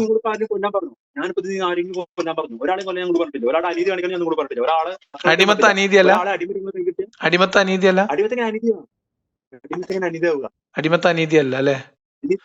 ശരി സുഹൃത്തെ, നമുക്ക് ഇവിടെ നിർത്താം. നമ്മൾ വെറുതെ തർക്കിച്ചിട്ട് കാര്യമില്ലല്ലോ. അടിമത്തം അനീതിയല്ല എന്ന് ചിന്തിക്കുന്നവർ ഇസ്ലാമിലേക്ക് കൂട്ടം കൂട്ടമായിട്ട് കടന്നു വരിക. അടിമത്ത അനീതിയാണ് എന്ന് ചിന്തിക്കുന്നവർ ഇസ്ലാം ഉപേക്ഷിച്ച് പുറത്തു കിടക്കുക എന്നാണ് എനിക്ക് പറയാനുള്ളത്. 5 നേരം നിസ്കരിക്കല് അടിമത്താണ്, അത് അനീതിയാന്ന് പറഞ്ഞു കഴിഞ്ഞാൽ അതൊന്നും പറഞ്ഞിട്ടില്ല. അത് അടിമത്തം, അതാണ് അടിമത്തം. 5 നേരം ഒരാൾ നിസ്കരിക്കാനാണോ അടിമത്തം? അതാണോ? അങ്ങനെയാണോ പറഞ്ഞത് ഇപ്പൊ ഞാന്? അപ്പൊ എനിക്ക് പറയാനുള്ളത്, അത് അതിനോട് നിങ്ങൾക്ക് യോജിപ്പുണ്ടാവും. അടിമത്തം തെറ്റാണ് എന്ന്, അല്ലെങ്കിൽ അടിമത്തം അതിലിപ്പോ എന്താ കുഴപ്പം, അതിൽ മതം അനുവദിച്ചതല്ലേ, അതിൽ പ്രശ്നമൊന്നുമില്ല എന്ന് പറയാൻ ധൈര്യമില്ലാത്ത മൊയ്ലിയന്മാരൊക്കെ വെറും പേടിച്ചു തൂറികളാണ് നമ്മൾ പറയേണ്ടി വരും. അവര് പിന്നെ ആളുകളെ പേടിച്ചിട്ട് സത്യം പറയാൻ മടിക്കുന്നവരാണ് നമ്മൾ പറയേണ്ടി വരും. ചിലപ്പോ അടിമത്തത്തെ കുറിച്ച് ഐഡിയ ഇല്ലാത്ത മൊയ്ലിയന്മാരോ എന്താ നിങ്ങൾ പറയണേ? ഈ ഫിഖ്ഹുസുന്നി ഫത്തുൽ മുഈനൊക്കെ ഓതി പഠിച്ചു വരുന്നല്ലേ, ഉംദയൊക്കെ പഠിച്ചിട്ട് വരുന്നല്ലേ?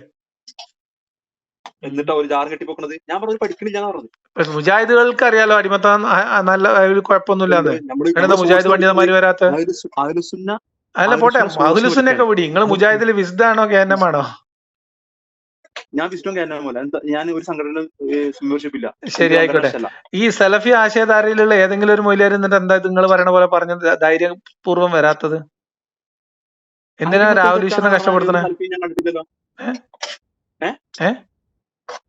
അടിമത്തം തെറ്റാന്ന് പറയുന്നത് സഹോദരന്മാരുണ്ട്, നിങ്ങൾക്ക് അറിയില്ല, ഞാൻ കേട്ടിട്ടില്ല. അടിമത്തം തെറ്റല്ലെങ്കിൽ അത് പൊതുസമൂഹത്തിന് മുമ്പിൽ വന്നിട്ട് ഇസ്ലാമിൽ അങ്ങനെ അടിമത്തത്തിൽ കുഴപ്പമൊന്നുമില്ല, എന്താ ഇത്ര ചർച്ച ചെയ്യാനുള്ളതെന്ന് ചോദിക്കാത്ത എന്താന്ന്? അങ്ങനെ അടിമത്തം ഹലാലാണോ ഹറാമാണോ എന്ന് ചോദിച്ചാല് മുജിനെ പിടിച്ച മാതിരി വഴിക്ക് പോണെന്തിനാ പിന്നെ? ഹലാലാണ് എന്ത് സംശയം? ഒരെണ്ണം പറയില്ല അങ്ങനെ ഹലാലല്ല അറിയും. ഇസ്ലാമിൽ ആകെ ഒരു അടിമത്തുള്ളൂ, അത് യുദ്ധബന്ദികളാണെന്നോണ പറയും. പച്ച നോണ. എന്തിനാ വരുന്ന നോണ പറയണേ? യുദ്ധബന്ദികൾ മാത്രമല്ല, നമുക്ക് പൈസ കൊടുത്ത് വാങ്ങും ചെയ്യാം. പൈസ കൊടുത്ത് വാങ്ങാം. പിന്നെ പ്രജനനം ചെയ്തെടുത്തൂടെ? മനസ്സിലായില്ല എങ്ങനെയാണുള്ളത്? ഇപ്പൊ ഒരു ഫാം പോലെ. എങ്ങനെയാണത് മനസ്സിലായില്ല? നിങ്ങളൊക്കെ കീഴിൽ ഒരു 10 അടിമകളുണ്ട്, ആണടിമകള്. നിങ്ങളൊരു 20 പെണ്ണടിമകളെ വാങ്ങിക്കൊടുന്ന ഒരാൾക്ക് 2 എണ്ണം വീതം കെട്ടിച്ചു കൊടുത്തു, കല്യാണം കഴിപ്പിച്ചു കൊടുത്തു. നിങ്ങൾക്ക് അതിനുള്ള അധികാരം ഉണ്ടല്ലോ. സ്വാഭാവികമായിട്ട് ഈ അടിമകൾക്ക് കുട്ടികളുണ്ടാവുമല്ലോ. ആ അടിമകളുടെ കുട്ടികള്, ആ ഉണ്ടാവുന്ന കുട്ടികൾ ഇയാളുടെ അടിമയല്ലേ? അടിമ സ്ത്രീകൾ അങ്ങനെ പുറത്ത് യജമാനന്മാർ കെട്ടിച്ചു കൊടുക്കില്ല, അങ്ങനെ ചരിത്രത്തിൽ കാണൽ കുറവാണ്. എന്താ അങ്ങനെ ഒരു ഹുക്കുമിടുന്ന സത്യമാണ്. ഏത് നമുക്ക് അടിമകൾ കെട്ടിച്ചു കൊടുക്കാന്നുള്ളത്. കാരണം ചരിത്രത്തിൽ, കാരണം പണ്ട് കാലങ്ങളിൽ ഇസ്ലാമിന്റെ മുന്നേ അടിമസ്ത്രീ ഉണ്ടെങ്കിൽ ആ യജമാൻ എന്താക്കുന്ന അറിയോ? അവളെ വേറെ ആൾക്ക് കാഴ്ച വെച്ചിട്ട് ആ പൈസ അവൻ വാങ്ങും. മനസ്സിലായില്ല? അതൊക്കെ ഇസ്ലാം നിർത്തലാക്കിയല്ലോ. അത്ര നീചവൃത്തികളൊക്കെ ഇസ്ലാം നിർത്തലാക്കി. ഇസ്ലാം മഹത്തരമായ ഒരു അടിമ ഫാമിംഗ് സംവിധാനം കൊണ്ടുവന്നിട്ടില്ലേ? നിങ്ങൾ പറഞ്ഞത് ഞാൻ കേട്ടിട്ടില്ല. കാരണം അങ്ങനെ ഒരു യജമാനും ഒരിക്കലും അടിമസ്ത്രീ വേറെ കൊടുക്കാൻ ചാൻസ് ഇല്ല, വളരെ കുറവാണ്. അതെന്താ? യജമാൻ തന്നെ ആവശ്യത്തിന് ഉപയോഗിക്കാന്ന് വെച്ചിട്ടാ? അത്ര വിഷയമുള്ളൂ.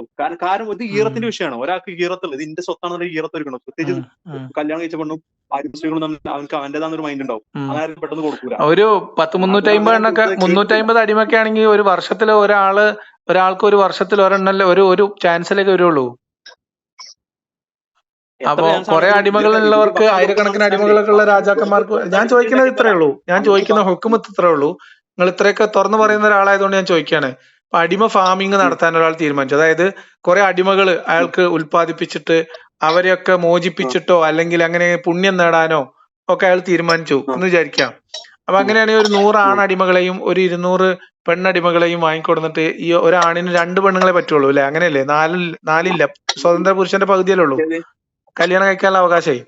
അടിമക്ക് ഒരേ സമയത്ത് 2 ഭാര്യ പറ്റുള്ളൂ, സ്വതന്ത്ര പുരുഷന്റെ 4 ഉള്ളൂ. അത് നിങ്ങൾക്ക് അറിയാലോ അല്ലെ?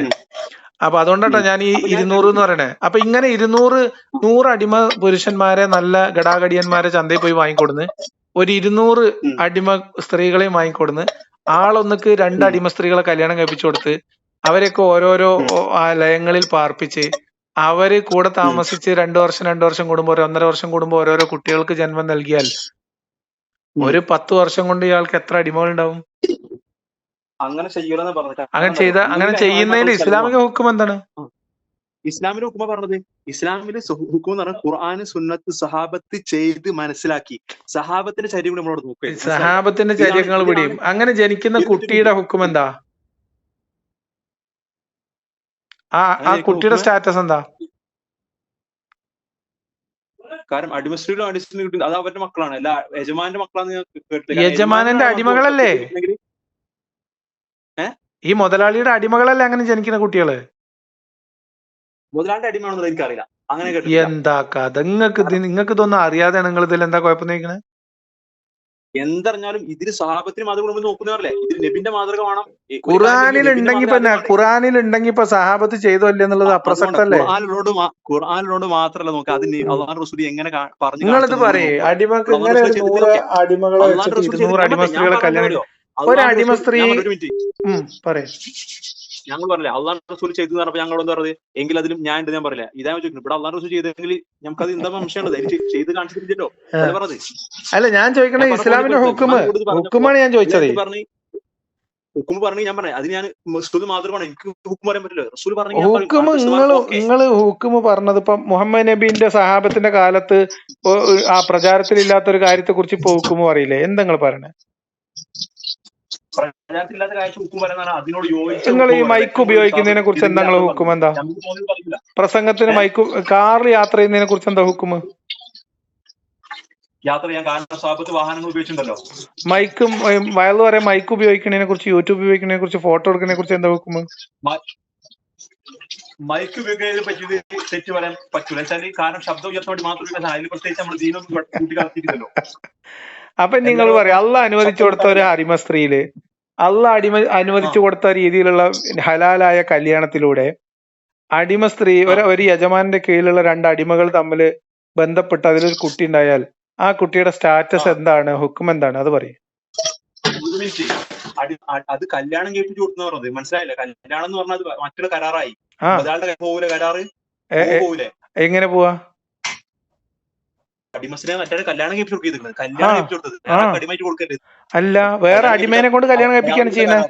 വേറെ അടിമേനെ കൊണ്ട് കല്യാണം കഴിപ്പിക്കാണ് ചെയ്യുന്നത്. എങ്ങനെയാണെങ്കിലും കല്യാണം കഴിഞ്ഞ കരാറ് മാറിയില്ലേ? ആ കരാർ മാറി. എന്നിട്ട് പിന്നെ എങ്ങനെയാണ് മുതലാളി? അത് അടിമയുടെ കരാറല്ലല്ലോ, പിന്നെ ഈ വൈവാഹിക കരാറല്ലേ ആവുള്ളൂ. അതാണ് പറഞ്ഞത്. കരാറ് കഴിഞ്ഞ് കഴിഞ്ഞാൽ പിന്നെ അയാളെ ഭാര്യയല്ലേ, പിന്നെ എങ്ങനെ അതിൽ മുതലാളിക്ക് എങ്ങനെ പങ്കുവരാ? കല്യാണം കഴിഞ്ഞാൽ കരാറ് മാറിയില്ലെന്ന് അതില് കുട്ടി ജനിച്ചാൽ കുട്ടിയുടെ സ്റ്റാറ്റസ് എന്താണ്? സോഷ്യൽ സ്റ്റാറ്റസ് എന്താന്ന് നിങ്ങളോട് ചോദിച്ചത്. അതാണ് പറഞ്ഞത്. നിങ്ങൾക്ക് അറിയോ ഇല്ലേ? നിങ്ങളിത് പറയും, നിങ്ങൾക്ക് അറിയോ ഇല്ലേ ആ കുട്ടി സ്വതന്ത്രനാണോ അടിമയാണോ? ഇതിന് ഞാൻ ഹുക്ക് പറയാൻ പറ്റാത്തത്. അല്ല നിങ്ങൾ പറയണ്ട, ഇസ്ലാമിൽ ഇതിനോടകം അതൊക്കെ നിർവചിച്ച് കഴിഞ്ഞിട്ടുണ്ട്. നിങ്ങൾ ആ ഹുക്ക് പറഞ്ഞാൽ മതി. എല്ലാ ഫിഖഹിലും ഉണ്ട്, എല്ലാ ഫിഖഹിലും ഉണ്ട്. എന്താ ഇപ്പൊ നിങ്ങൾ പറയണേ? എല്ലാ ഫിഖഹിലും ഉണ്ടെന്ന്. ഏത് സഹാബിയെ ചെയ്തുകണെന്ന് ഇപ്പൊ നമുക്ക് പേര് പറയാനൊന്നും വയ്യ. സഹാബിമാർക്കിടയിൽ അടിമ സ്ത്രീകൾ തമ്മിൽ ബന്ധപ്പെട്ട് കുട്ടി ജനിച്ചിട്ടില്ല? അടിമ സ്ത്രീയും പുരുഷനും തമ്മിൽ ബന്ധപ്പെട്ടിട്ട്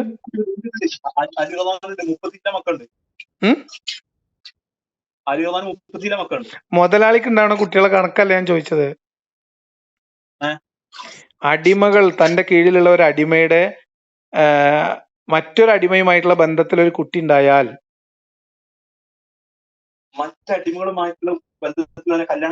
കഴിപ്പിച്ചു കൊടുക്കും. കല്യാണം കഴിപ്പിച്ചു കൊടുക്കും. കൊടുക്കാൻ ഉടമക്ക് അവകാശമുണ്ട്. അങ്ങനെ ചെയ്തിട്ടുണ്ട്. അതിൽ കുട്ടികളും ഉണ്ടായിട്ടുണ്ട്. നിങ്ങളിത് പറയും, അങ്ങനെ സംഭവിച്ചാൽ ആ കുട്ടിയുടെ ഹുക്കും എന്താ നിങ്ങൾക്ക് അറിയോ ഇല്ലേ? ആ അടിമത്തം എന്ന സ്റ്റാറ്റസ് മാറൂല പൊന്നെ ചങ്ങാതിയെ, കേട്ടോ. ഉടമസ്ഥാവകാശം മാറൂല. കല്യാണം കഴിപ്പിച്ചു പറഞ്ഞത്. ആ കല്യാണം കഴിപ്പിച്ചു കൊടുത്താല് ഇയാളുടെ ഉടമസ്ഥാവകാശം മാറുമൊന്നുമില്ല. ഇയാൾ തന്നെയാണ് എപ്പോഴും മുതലാളി. അതിൽ ജനിച്ച കുട്ടി ഉണ്ടല്ലോ, അതിൽ ജനിച്ച കുട്ടി കല്യാണം കേൾപ്പിച്ചാല് നിങ്ങളെ കുയുക്തിയല്ല ചോദിക്കണേ. നിങ്ങള് കുയുക്തി പറയാണ്. അതായത് ഒരു അടിമസ്ത്രീ ഇപ്പൊ നിങ്ങളെ കീഴിൽ ഒരു അടിമസ്ത്രീ ഉണ്ടെന്ന് വിചാരിച്ചോ. അബ്ദുള്ള ബാസിന്റെ കീഴിൽ ഒരു അടിമ പുരുഷനുണ്ട് വിചാരിച്ചോ. ഈ അടിമ പുരുഷന്, അബ്ദുള്ള ബാസിന്റെ കീഴിലുള്ള അടിമ പുരുഷന് നിങ്ങളെ കീഴിലുള്ള അടിമ സ്ത്രീനെ കല്യാണം കഴിപ്പിച്ച് കൊടുത്താൽ അതിൽ നിങ്ങൾക്ക് രണ്ടാക്കും അവകാശമുണ്ട്, കൊടുക്കാനുള്ള സ്വാതന്ത്ര്യം ഉണ്ട് ഇസ്ലാമില്. പറയട്ടെ സുഹൃത്തെ, കല്യാണം കഴിപ്പിച്ച് കൊടുക്കാൻ നിങ്ങൾക്ക് അവകാശമുണ്ട്. അങ്ങനെ കല്യാണം കഴിപ്പിച്ച് കൊടുത്താലും, ഒരു മിനിറ്റ് പറയട്ടെ, പറഞ്ഞു തരാം നിങ്ങൾക്ക്, പറഞ്ഞു തരാന്നേ, പറയട്ടെ, ഞാൻ ഇതൊന്ന് പറയട്ടെ. നിങ്ങള് ചാടിയാലെങ്ങനെ, നിങ്ങൾക്ക് അറിയില്ലല്ലോ, പറഞ്ഞു തരാം നിങ്ങൾക്ക്. അങ്ങനെ കല്യാണം കഴിപ്പിച്ച് കൊടുത്തു എന്നതുകൊണ്ട് നിങ്ങളുടെ കീഴിലുണ്ടായിരുന്ന അടിമ സ്ത്രീയുടെ ഉടമസ്ഥാവകാശം നിങ്ങളിൽ നിന്ന് പോകുന്നില്ല. ആ അടിമ സ്ത്രീ അപ്പോഴും നിങ്ങളുടെ സ്വത്താണ്, സമ്പത്തിന്റെ ഭാഗമാണ്. ഇല്ല, അങ്ങനെ പറ്റും. ഒരു സ്ത്രീയെ രണ്ട് പുരുഷന്മാരെ തമ്മിൽ ഒരേ ബന്ധപ്പെടൂല. എന്തിന് രണ്ട് പുരുഷന്മാരെ എവിടെയാണ്? നിങ്ങളൊന്ന് അടങ്ങി നിൽക്കേ. നിങ്ങൾ ബാസിലിന്റെ കീഴിലുള്ള അടിമക്ക് കെട്ടിച്ചു കൊടുത്തല്ലോ, പിന്നെ നിങ്ങളൊന്ന് കൺട്രോൾ ചെയ്യേ. ആ കല്യാണം അവിടെ കഴിഞ്ഞു. അതിലൊരു കുട്ടി ജനിച്ചാൽ ആ കുട്ടി നിങ്ങളുടെ അടിമയാണോ അല്ലേ? അതാണ് ചോദ്യം.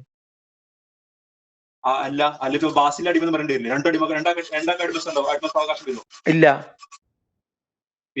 നിങ്ങൾക്കാണ് അവകാശം. നിങ്ങൾക്കാണ് അവകാശം. നിങ്ങളുടെ ഉടമ, നിങ്ങളെ പ്രസവിച്ച സ്ത്രീയുടെ കീഴിലുള്ള ഏത് സ്ത്രീ അടിമ സ്ത്രീയാണോ പ്രസവിക്കുന്നത്, ആ അടിമ സ്ത്രീയുടെ ഉടമസ്ഥനാണ് ഈ കുട്ടി ജനിക്കുന്ന ഈ അടിമ കുഞ്ഞിന്റെ ഉടമസ്ഥൻ. ബന്ധപ്പെടാൻ പറ്റുമോ? അതെനിക്കറിയില്ല, നിങ്ങളെ മനോധർമ്മം പോലെ ഇരിക്കും. അത് ചെയ്യാൻ പറ്റും. എന്നാ എടുക്കി 4:24 എടുക്കി, 4:24 ഖുർആൻ എടുക്കി, നിങ്ങൾ എടുക്കി. 4:24 മറ്റുള്ളവരുടെ വിവാഹ ബന്ധത്തിലിരിക്കുന്ന സ്ത്രീകൾ നിങ്ങൾക്ക് നിഷിദ്ധമാണ്, നിങ്ങളുടെ അടിമ സ്ത്രീകൾ ഒഴികെ. ആയിക്കോട്ടെ, നിങ്ങളെ അടിമ സ്ത്രീകൾ മറ്റുള്ളവരുടെ വിവാഹ ബന്ധത്തിലിരിക്കണമെങ്കിൽ നിങ്ങൾക്ക് ഉപയോഗിക്കാന്ന്. ഒന്ന് കേൾക്കുമൊത്തെ മറ്റുള്ള സ്ത്രീകൾ നിങ്ങൾക്ക്, മറ്റുള്ള വിവാഹത്തിലിരിക്കുന്ന സ്ത്രീകൾ നിങ്ങൾക്ക് നിഷിദ്ധമാണ്, അടിമ സ്ത്രീകൾ ഒഴികെ. മനസ്സിലായ? അപ്പൊ എന്താ അർത്ഥം? ഇനി പറഞ്ഞു തരാം കേട്ടോ. ഇപ്പൊ യുദ്ധത്തില് ഞാനൊരു സ്ത്രീയെ പിടിച്ചു. യുദ്ധത്തിന് ശേഷം ഗനീമത്ത് മുതലേക്ക് ഒരു സ്ത്രീയെ കിട്ടി. കാരണം അവൾക്ക് ഭർത്താവുണ്ട്. മനസ്സിലായില്ലേ? പക്ഷെ ഇവിടെ ആരാണ്? അടിമ സ്ത്രീയാണ്. ഞാൻ ഈ അടിമ സ്ത്രീയായിട്ട് എന്റെ ഗനീമത്ത് കിട്ടിയതാണ്. പക്ഷെ അവൾ എനിക്ക് ഹലാലാണ്. മനസ്സിലായോ? പോയിന്റ് മനസ്സിലായോ? അതാണ് ഉദ്ദേശിച്ചത്. സമയത്തുള്ള കാര്യം ഉദ്ദേശിച്ചത്. സമയത്താണ് ഉദ്ദേശിക്കുന്നത്. അപ്പൊ ഭർത്താവ് എന്താണ്? രാത്രി കാലങ്ങളിൽ ഉടമയ്ക്ക് തിരിച്ചേൽപ്പിച്ചു കൊടുക്കാത്ത അടിമക്ക് ചെലവിന് കൊടുക്കാൻ ഉടമക്ക് ബാധ്യത ഇല്ലാന്ന് കർമ്മശാസ്ത്രത്തിൽ വിധിയുണ്ട്. എന്തിനാ ഈ രാത്രി ഏൽപ്പിച്ചു കൊടുക്കുകയാണെങ്കിൽ ചെലവിന് കൊടുക്കൽ ബാധ്യത ആണ്? ഒരു മിനിറ്റ്, അത് നിക്കാര്യത്തിൽ അങ്ങനെ തന്നെയാണ്. ഉലമാക്കൾ പറഞ്ഞു. നിങ്ങൾക്ക് ഇതിനെ കുറിച്ച് ഒരു മിനിറ്റ് നിങ്ങൾക്ക് ഇതിനെ കുറിച്ച് കാര്യമായ ഗ്രാഹ്യല്ല. ഒരു മിനിറ്റ്, അത് അനുവദിച്ചാൽ മാത്രമേ ഉള്ളൂ, സമ്മതിച്ചോ? മൂടില്ല എന്ന് പറഞ്ഞാൽ കൊടുക്കണ്ട, ചെലവിന് കൊടുക്കണ്ട. എനിക്കെന്ത് ടെൻഷൻ? നിങ്ങൾക്കില്ലാത്ത എന്ത് ടെൻഷനാ മുത്തേ നമുക്ക്? ഭാര്യന്റെ കാര്യത്തിൽ വരുമ്പോ അത് സംബന്ധിച്ചാൽ മാത്രമേ ഉള്ളൂ. പക്ഷെ ഞാൻ കാരണം എന്റെ ഭാര്യക്ക് സമ്മതിച്ചില്ലെങ്കിൽ ഞാൻ കൊടുക്കും. കാരണം അത് നിങ്ങളെ ധാർമ്മികത എന്ന് പറഞ്ഞാൽ ഇസ്ലാമിന്റെ ധാർമ്മികതനേക്കാളും മുകളിലാണ്. പക്ഷെ നിങ്ങൾ ഈ അടിമത്തം എന്ന് പറയുന്നത്, അടിമത്തം അടിമത്തം വലിയ കുഴപ്പമൊന്നുമില്ല എന്ന് പറയുന്നത് മനുഷ്യത്വ വിരുദ്ധമാണ്. അത് നിങ്ങൾ തിരുത്തണം എന്നാണ് എന്റെ അഭിപ്രായം. ഇസ്ലാമിന് ഉമർനാല് പറഞ്ഞു, വിവാഹം ഒരു അടിമത്തമാണ്, അതുകൊണ്ട് നിങ്ങളെ യജമാനെ നിങ്ങൾ തെരഞ്ഞെടുക്കാൻ നോക്കുക നിങ്ങളെ മകൾക്ക് വേണ്ടി. ഇങ്ങനൊരു കാര്യങ്ങൾ കേട്ടോ? കേട്ടിട്ടുണ്ട്. സത്യല്ലേ? ഇസ്ലാമിലെ കല്യാണം എന്ന് പറഞ്ഞാൽ അടിമത്തം തന്നെയല്ലേ? അതെന്താ സംശയം? അടിമത്തം തന്നെയാണ് ഇസ്ലാമിലെ കല്യാണം എന്ന് പറഞ്ഞാൽ. ഭർത്താവിന്റെ അടിമത്തം തന്നെ സ്ത്രീക്ക് വരുന്നത്. അങ്ങനെ തന്നെയാണ്. ഞാനത് പറയാറുണ്ട്. മൂല്യന്മാര് സമ്മതിക്കൂല, അത്രേ ഉള്ളൂ. മൂല്യന്മാർക്ക് എന്താ അറിയോ? മൂല്യന്മാർക്ക് ഈ ആധുനിക കാലത്ത്, പിന്നെ ഈ പുതിയ കാലത്തെ നിയമങ്ങൾക്ക് അനുസരിച്ച് ഇസ്ലാമിനെ വെളുപ്പിക്കാനുള്ള വ്യഗ്രതയിലേ ഒരു പല ഇസ്ലാമിക നിയമങ്ങളും വെള്ളം ചേർത്ത് പറയാണെന്ന്. പോലും പറയാം അടിമത്തൊന്നും ഇസ്ലാമിൽ ഇല്ല എന്നാണ്. നിങ്ങൾ പറയണ പോലത്തെ അടിമത്തൊന്നും ഇസ്ലാമിൽ ഇല്ല എന്നാ പോലും പറയാം. എന്താ പറയാ, നിങ്ങൾ ഈ അടിമത്തം എന്ന് പറയുമ്പോ നിങ്ങൾ വിചാരിക്കുന്ന പോലത്തെ അടിമത്തൊന്നും ഇസ്ലാമിൽ ഇല്ല. ആകെ യുദ്ധബന്ധികളുള്ളത് പച്ച നോണ പറയുമല്ലൊക്കെ. ഇല്ലില്ല, ഇപ്പൊ ഞാൻ പറഞ്ഞ ഇപ്പൊ നിരീശ്വരവാദികൾ പറഞ്ഞത് അവർക്ക് സമ്മതപ്രകാരം ആരുമായിട്ട് ബന്ധപ്പെടാം. അങ്ങനെ വേറെ പറഞ്ഞത് അവർക്ക് അവന്റെ മാതാവിന്റെ ബന്ധപ്പെടാം. അത് അള്ളാഹ് ഖുർആനിൽ പറഞ്ഞിട്ടുണ്ടല്ലോ, ഭാഗമായിട്ട് ബന്ധപ്പെടാം. പിന്നെന്താ? അത് റോങ് ആണ്. എങ്ങനെ തള്ളി മരിക്കരുത്, കാരണം തള്ളി മരിക്കരുത്, അത് അങ്ങനെ പറഞ്ഞില്ല. ആ ഭാര്യക്കും ഭർത്താവിനും തമ്മിൽ ഒരു സ്ത്രീയുമായിട്ട് ഒരു കരാറിൽ ഏർപ്പെട്ടിട്ട് അവരിൽ നിന്ന് വല്ല സുഖം അനുഭവിച്ചാൽ നിങ്ങൾ പറഞ്ഞുറപ്പിച്ച പൈസ കൊടുക്കണം ഖുറാനിലുണ്ടല്ലോ. ഞാൻ പറഞ്ഞത് ഭാര്യ മാതാവിനെ ബന്ധപ്പെടാന്ന് ചിന്തിക്കുന്ന ആൾക്കാർ അങ്ങനെ പറഞ്ഞു നടക്കുന്ന ആൾക്കാരുള്ളതായിട്ട് എനിക്കറിയില്ല കേട്ടോ, നിങ്ങൾക്ക് അറിയുള്ളൂ. ഇസ്ലാമിൽ അത് സ്വർഗത്തിൽ കിട്ടുന്നു, അങ്ങനെ എന്തോ മാതാവിന് കിട്ടില്ലോ, പെങ്ങളെ കിട്ടുന്നു, അങ്ങനെ എന്തോ പറഞ്ഞിട്ട്. ഇല്ല, തള്ളിയതാണ്. ആര് പറഞ്ഞു? തള്ളിയതല്ലേ, എങ്ങനെ തെളിവ് വേണ്ടേ? എന്താ ചെയ്യാ, ഇസ്ലാമിലെ അടിമത്തം തന്നെയാണ് ഭാര്യ ഭർത്താവ് എന്നൊക്കെ പറഞ്ഞ. ഇസ്ലാമിന്റെ കാഴ്ചപ്പാടിൽ പെണ്ണ് എന്ന് പറഞ്ഞാൽ ഇങ്ങനെ ലൈംഗിക ആവശ്യങ്ങൾക്ക് ഉപയോഗിക്കാൻ പറ്റുന്ന ഒരു ടൂളാണ്. ഒരാൾക്ക് എന്തിനെങ്കിലും അടിമ പറ്റില്ല. ഒന്നെങ്കിൽ ഒരാൾ അള്ളാഹുവിന്റെ അടിമാവും, ഞാൻ ഒന്നിന്റെ അടിമയല്ല, ഞാൻ ഒന്നിന്റെ അടിമയല്ല, ഞാൻ ഒന്നിന്റെ അടിമയല്ല. നിങ്ങളൊന്ന് സ്ഥാപിച്ച ഞാൻ ഒന്നിന്റെ അടിമയല്ല. നിങ്ങളൊന്ന് പറഞ്ഞേ, ഞാൻ എന്തിന്റെ അടിമ? ഞാൻ വേണ്ട, നീ നിന്റെ ഇഷ്ടത്തിനല്ലേ ജീവിക്കുന്നത്.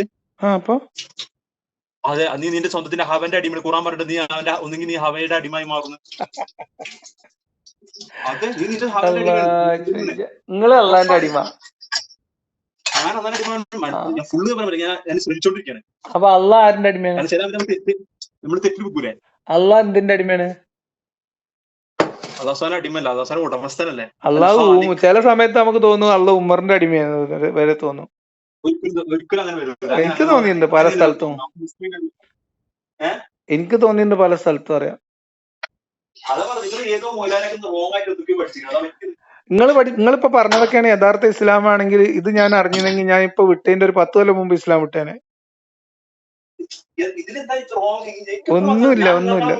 ഒന്നുമില്ല കുട്ടിക്ക് ഒന്നുമില്ല. ഞാൻ അത് അവസാനിപ്പിക്കണേ. നിങ്ങൾക്ക് ഒന്നുമില്ല, നിങ്ങൾക്ക് ഒരു കുഴപ്പമില്ല, നിങ്ങൾ സമാധാനമായിട്ടിരിക്കും.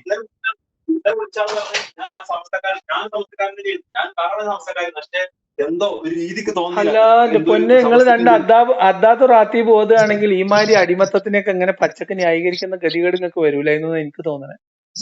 എന്തായാലും നിങ്ങൾക്ക് ശമനം ഉണ്ടാവട്ടെ എല്ലാത്തിലും. നമുക്ക് പിന്നെ സംസാരിക്കാം. ഞങ്ങൾ ഈ ഞങ്ങൾ ക്ഷണിച്ചോണ്ടിരിക്കണം. ഞങ്ങൾക്ക് മടി, ജനങ്ങൾ വരുന്നുണ്ട്. അൽഹംദുലില്ലാഹ്. വരട്ടെ. നിങ്ങളെ ചിന്തയുള്ള ആൾക്കാർ, അതാണ് ഞാൻ പറഞ്ഞത്, ഈ നിങ്ങളെ ചിന്തയുള്ള ആളുകൾ എത്രയും പെട്ടെന്ന് ഇസ്ലാമിലേക്ക് കൂട്ടം കൂട്ടമായി കടന്നു പോവുക. അടിമത്തം പോലുള്ള കാര്യങ്ങൾ മനുഷ്യത്വ വിരുദ്ധമാണ് എന്ന് ചിന്തയുള്ള മനുഷ്യന്മാർ എത്രയും പെട്ടെന്ന് ഇസ്ലാമിൽ നിന്ന് തിരിച്ച് ഇറങ്ങിപ്പോരുക. കാരണം ഇത് രണ്ടും കൂടി അതിനകത്ത് സ്യൂട്ടാവില്ല. അടിമത്തം തെറ്റാണെന്ന് വാദിക്കുകയും ഇസ്ലാം ശരിയാണ് എന്ന് വാദിക്കുകയും ചെയ്യുന്നത് നടക്കൂല. രണ്ടിൽ ഏതെങ്കിലും ഒന്നേ നടക്കുള്ളൂ. അപ്പൊ എല്ലാവർക്കും സന്മാർഗം കാണാനുള്ള സാഹചര്യം ഉണ്ടാവട്ടെ എന്ന് മാത്രം പറഞ്ഞുകൊണ്ട് നമുക്ക് അവസാനിപ്പിച്ചാലോ?